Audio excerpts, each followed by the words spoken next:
একদিকে বিশাল জলরাশি, অন্যদিকে জলের পাশে আবার সুউচ্চ বৃক্ষরাজি আর সবুজ অভয়ারণ্য রয়েছে। মৎস্য অভয়ারণ্য বিশাল একটা জায়গা, আর পরিবেশটাও একেবারেই ছিমছিমে শান্ত পরিবেশ। সবকিছু মিলিয়ে প্রকৃতির এক অপরূপ সৌন্দর্যমণ্ডিত স্থান এই নবাবগঞ্জের আশুরার বিল।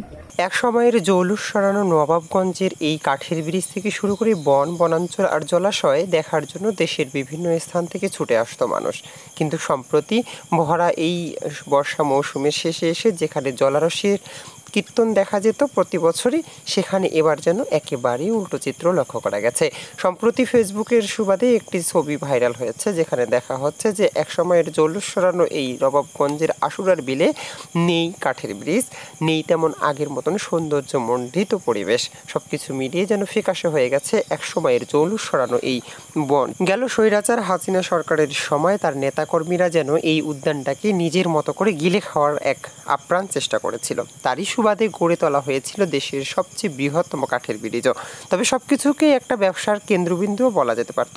সেখান থেকে কত টাকা জাতীয় রাজস্বে আয়ের খাত দেখেছে সেসব বিষয়েও এখন নানান প্রশ্ন থাকলেও কিন্তু জাতীয় উদ্যানটি এখন যেন অভিভাবকহীন একটা জায়গায় পরিণত হয়েছে।